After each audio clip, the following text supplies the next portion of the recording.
Hello and welcome to another Raggy's Beers, Wines and Spirits review. Tonight I'm going to be reviewing one of Marstons from their DE14 brewery. It's like their little craft brewery. End Point, if you can see that on there. Usually the light comes on and it makes it darker, but makes it lighter. There we go. So it's 5.6%, 330ml, as you can see. And oh my god. End Point is the culmination, is that? Yeah. Of numerous hop trials. Wow. Conducted on our existing DE14 Pilot Brewery. After a few late nights, we landed on an IPA which combines pale ale and lager malts to create a light golden colour. The beer is hopped throughout the brewing process with Admiral, First Gold and Hercules hops, as well as a trio of late edition American hops, Chinook, Cascade and Columbus. This result is a powerfully aromatic IPA with a lasting hoppy aftertaste. Wouldn't you love that job of being in the brewery and trying out, you know, all these different creations until you get to something that, you know,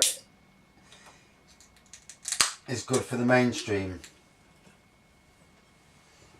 So, bought from Marstons, which today, you know, in this day and age, Marstons seem to be the king of the bigger supermarkets for beers anyway.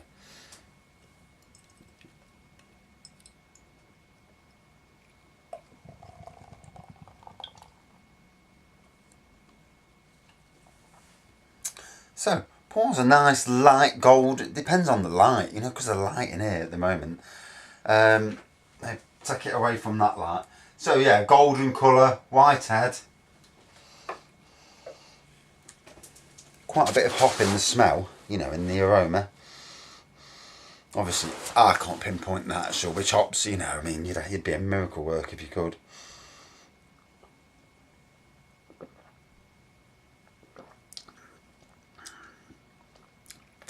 Quite a nice hoppy start to the drink, you know. It's not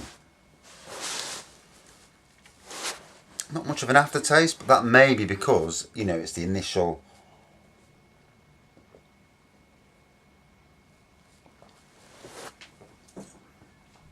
flavour.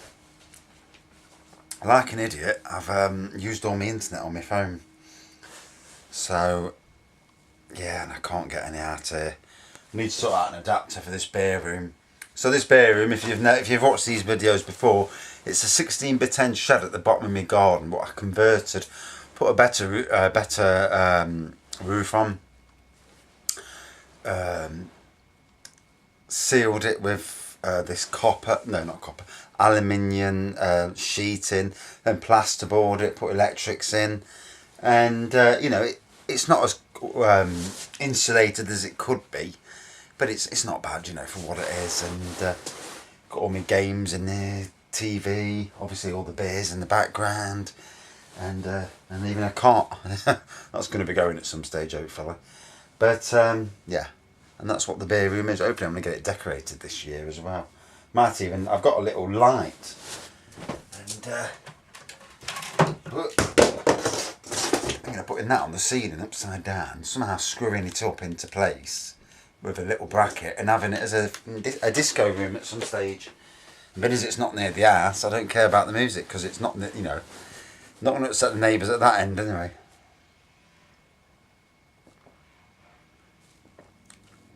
So yeah, for, you know, if you had the money, I mean, I'm sure most people who watch beer reviews, if they had the money, they would love to open up their own little microbrewery or own micro pub. You know, if you've got the money and you're not worried about making a profit for the first year or so, wow, it's a venture. You know, it is an amazing venture. These micro pubs are doing massive business, whereas normal traditional pubs are closing down like one because craft beers are so massive these days. I was at the Robin Hood Beer Festival on Friday, and there was 1,000 beers, some 200 or something ciders, God knows how many gins, there was wines, and then the food there, you know, it is massive.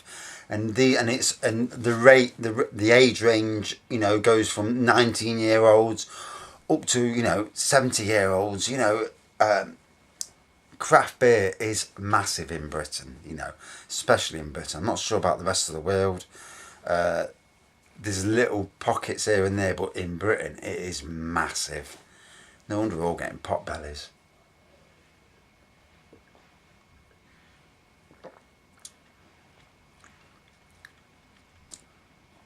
So, I don't know about all these hops they're adding to it. I mean, it's turned out to be a nice beer. It's still retaining the head halfway down. Flavour, there's hoppiness there.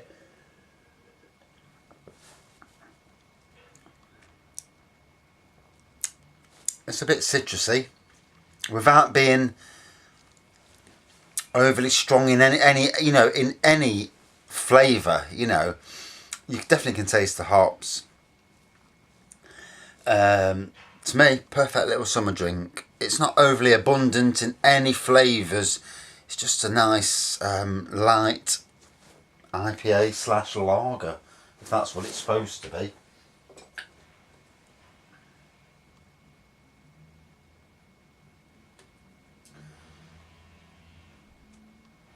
Trying to read what it says. It says it's Session IPA. Can't read the writing in this light. But yeah, end point, the IPA. So, for an Indian Pale Ale, you know, it's not bad at all, really.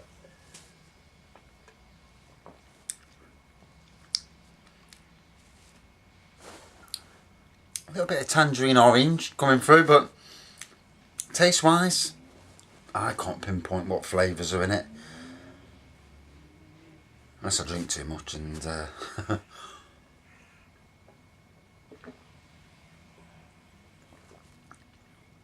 Well, I will say, that went down remarkably well. First drinker today, Sunday.